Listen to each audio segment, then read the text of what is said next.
साथियों, आपको अभी तक जानकारी हो गई होगी कि 6 अक्टूबर को आरएसएस के हेडक्वार्टर पर भारत मुक्ति मोर्चा और बहुजन क्रांति मोर्चा के द्वारा और तमाम ऑफशूट संगठन जितने भी हमारे हैं, लगभग 87, उन संगठनों के द्वारा नागपुर में 5 तारीख को रैली होगी और महारैली होगी और रैली के बाद विशाल महामोर्चा आरएसएस के हेडक्वार्टर पर लेकर जाया जाएगा। इसका मुख्य कारण ये है कि हरियाणा में आर्टिकल 19 का, संविधान के आर्टिकल के 19 का, मौलिक अधिकार का, जो आरएसएस की सरकार हरियाणा में है, वो पुलिस की मदद से गुंडागर्दी करने वाले लोगों की मदद करके हमारा कार्यक्रम होने नहीं दिया गया है। ये खुल्लम खुल्ला संविधान का उल्लंघन था और इसके विरोध में हमने उसी समय घोषित किया था कि आरएसएस के हेडक्वार्टर पर महामोर्चा लेकर जाया जाएगा, जिसमें कम से कम 1 लाख लोग होंगे। ज़्यादा से ज़्यादा कितने भी हो सकते हैं। अब ये तारीख 6 अक्टूबर फिक्स कर दी गई है और इसलिए सारे देश के लोगों को 567 जिलों में, 31 राज्यों में, 4000 से ज़्यादा तहसीलों में, 22,000 से ज़्यादा ब्लॉक में और 1.5 लाख से ज़्यादा गांवों में इसकी तैयारी होनी चाहिए।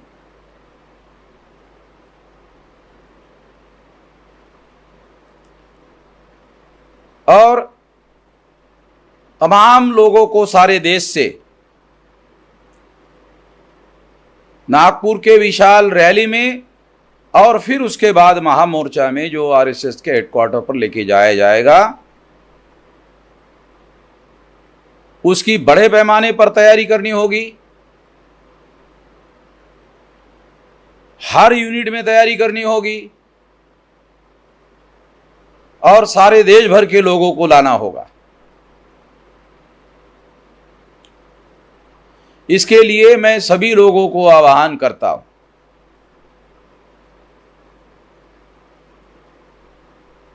एक और बात भी मैं कहना चाहता हूं कि हमारे पास मेरा फोन टेपिंग और विलास खरात का फोन टेपिंग किया गया और जो संगठन के तोड़फोड़ करने वाले लोग आरएसएस और बीजेपी के साथ मिलीभगत से काम कर रहे हैं, उनको दिया गया ये धमकी देने के लिए कि हमने तुम लोगों का टेपिंग किया हुआ है। ये मौलिक अधिकार का उल्लंघन है। सुप्रीम कोर्ट ने पेगासस के संबंध में कमेटी भी बनाई थी।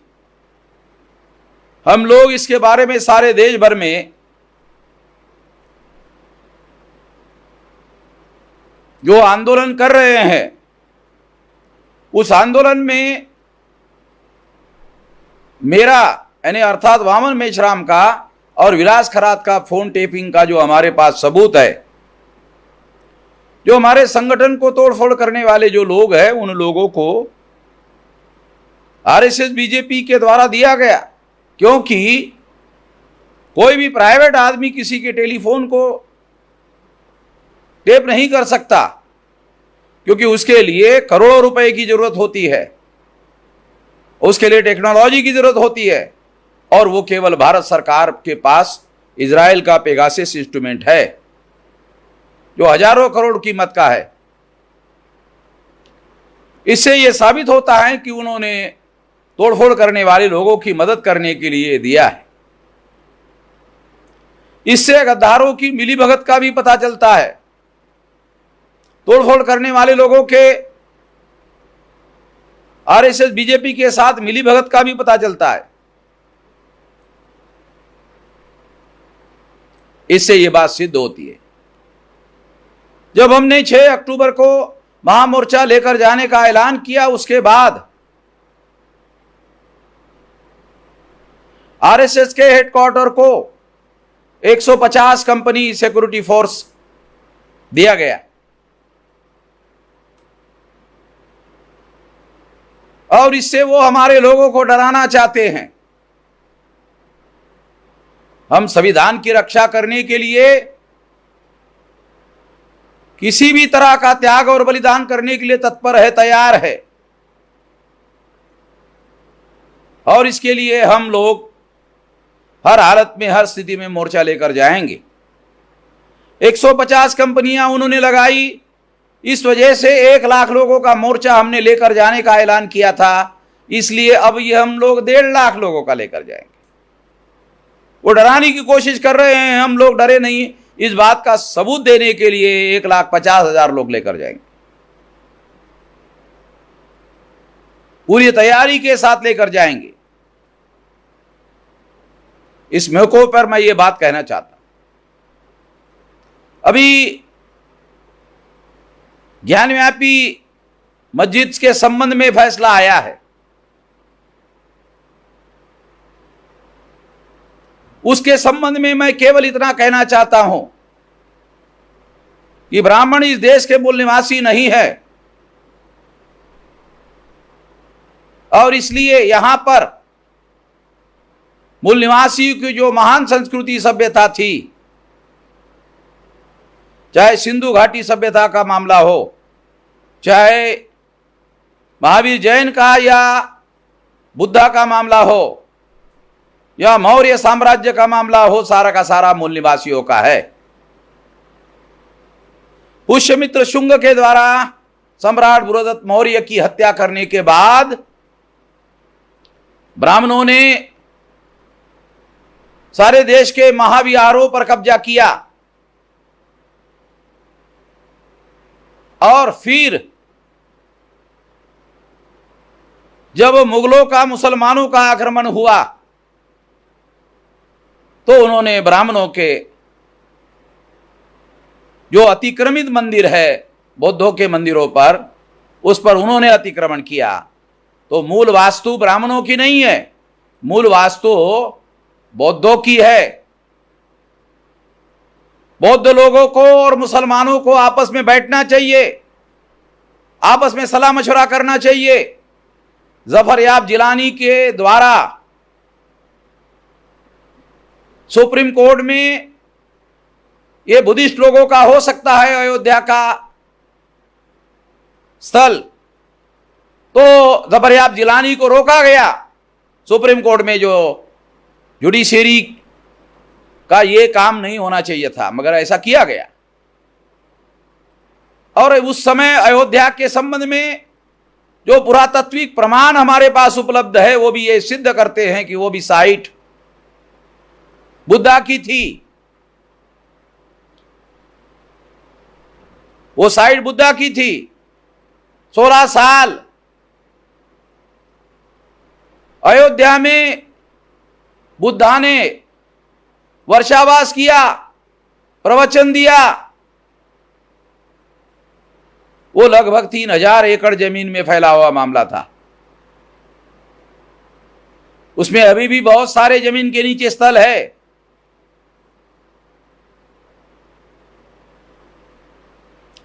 कोविड काल में उसको खोदा गया समतल करने के लिए और उसमें बहुत सारे सबूत मिले, मगर किसी को भी कोविड काल में वहां जाने की इजाजत नहीं थी। आरएसएस के मोहन भागवत ने कहा कि अवसर है, वो यही अवसर था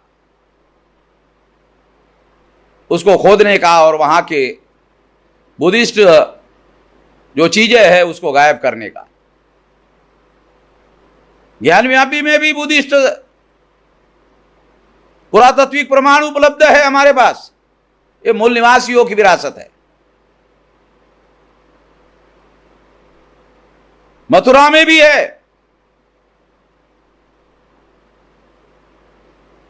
तो ये मामला सुप्रीम कोर्ट में लेकर जाया जाएगा। ये मामला आंदोलन का भी आने वाले समय में जो बुद्धिस्ट लोग हैं वो इसको ऑल इंडिया में आंदोलन करेंगे। अगर करेंगे तो हम लोग उनका साथ सहयोग करेंगे। वामसेब के द्वारा, भारत मुक्ति मोर्चा के द्वारा, बहुजन क्रांति मोर्चा के द्वारा और हमारे तमाम ऑफशूट संगठनों के द्वारा हम लोग साथ सहयोग करेंगे और इस आंदोलन को राष्ट्रव्यापी आंदोलन बनाएंगे। इस मामले को केवल ब्राह्मण और मुसलमानों का मामला नहीं बनने देंगे। ये मूल रूप से वास्तु बुद्धिस्ट लोगों की है और इसके लिए लड़ाई लड़ी जाएगी, आंदोलन किया जाएगा और फिर एक बार मुसलमानों को और बुद्धिस्ट लोगों को आपस में इस पर सलाह मशवरा करना चाहिए और मिलजुल कर रणनीति बनानी चाहिए। मैं इतना ही कहकर अपनी बात यही पर समाप्त करता हूं और दोबारा अपील करता हूं सारे देशवासियों को और देश के लोगों को कि वो इस आंदोलन में शरीक हो जाए। दूसरी बात, जो SC ST OBC माइनॉरिटी के तमाम संगठन हैं जो हमारे संगठन के बाहर है, उन लोगों को भी अपील करता हूं कि वो इस आंदोलन में अपने झंडे डंडे बैनर के साथ सहभागी हो जाए। वो लोग भी इस आंदोलन में सहभागी होंगे ऐसी मैं आशा करता हूं और ऐसी तैयारी करने के लिए हमारे तमाम संगठन के लोगों को अपील करता हूं। धन्यवाद।